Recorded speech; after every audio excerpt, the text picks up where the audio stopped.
I don't have tons of experience as a film director, but I do have lots of ideas for how I could be a better director. That's what I'd like to share with you this week.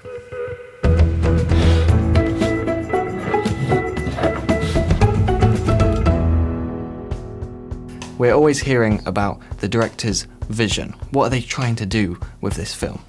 But what does that actually mean? As the director, you might decide that for this chase scene in your film to be good, it needs to be exhilarating. Or you might decide that this other scene needs to be inspiring or make your audience cry. You try and work out the purpose of each scene, and then everything from there is about, okay, what do we have to do to achieve that? Now, there are so many different ways to approach this. Some directors are very particular about the little details, and they have a clear image and there's kind of one way of doing things and the other way is wrong. Or other people have a lot more kind of flexible kind of mentality, where they'll let the actors improvise and they might be more collaborative when it comes to the set designs and the costumes and the lighting, stuff like that. But I personally don't think that it's the director's job to have every single little detail perfectly envisioned. I think it's perfectly okay for the director to take a kind of wider look at the overall piece and be more concerned with what you're trying to achieve than how you actually get to that point. The classic example of this is one of the first things that most people learn about working with actors, which is that saying things like, oh, can you raise the intonation on the last syllable of that second word? Or having them to, do very specific body language movements at specific times. That stuff isn't actually that useful, usually.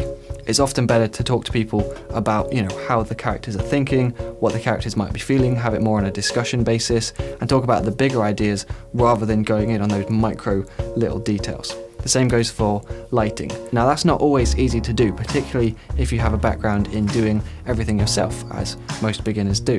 And so collaborating can be a bit of a struggle. Sometimes people have suggestions that are completely different from our original plan.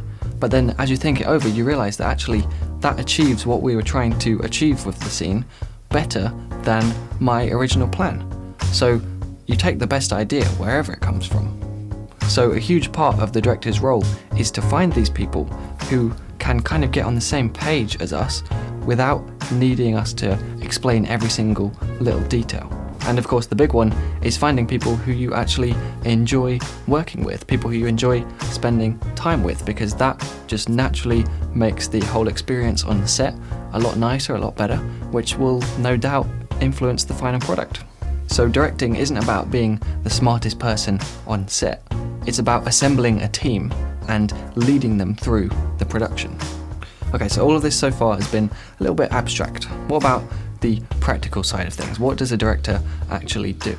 A director's job is to know what we want. On set, people literally turn to you and say, okay, what are we doing? And that can be scary even when you do know the answer. The director's job is to get stuff done through delegation. In theory, the director could shoot an entire film purely from walking around and talking to people. And knowing how to communicate those ideas clearly to other people is really something that only comes with experience.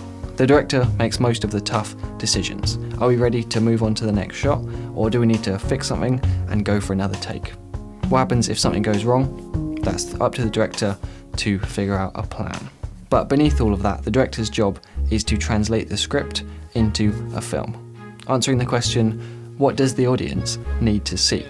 That'll influence where the camera goes, how the characters move, and which moments we decide to show. And of course, how do we want the audience to feel? That'll influence what we say to the actors in between takes, what we do with the cinematography, the sound, everything. But there's even more. As the director, we set the environment for the whole shoot. Are we always pushing the cast and crew to work harder and harder?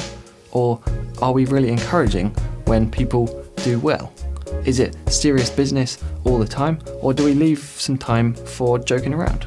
I've definitely seen how much of a difference it makes when leaders are positive and enthusiastic, and how far just a little bit of humour can go when people are getting a bit dry after a long day of filming. I certainly know that it's going to take me a little while to learn to keep a clear head when things start going wrong, and to actually have fun during those kind of stressful times. But something we can all do to improve our leadership skills is to show that we value every single person on that set. So that could just mean that every day you make an effort to have a chat with each person on the cast and crew. And finally, I think it's very important that when the tough times come up on set, when things start going wrong, that the director takes responsibility for those things. It's never, oh, I wish I was working with better actors, or why aren't you understanding me? It's always, what can I do to explain myself better? What can I do to help you get the right performance? So all of these things, staying positive, valuing your cast and crew, and taking responsibility when things go wrong, they can all be condensed into one thing, and that is put other people before yourself. My name's Simon Cade, this has been DSLR Guide, and I'll see you next week.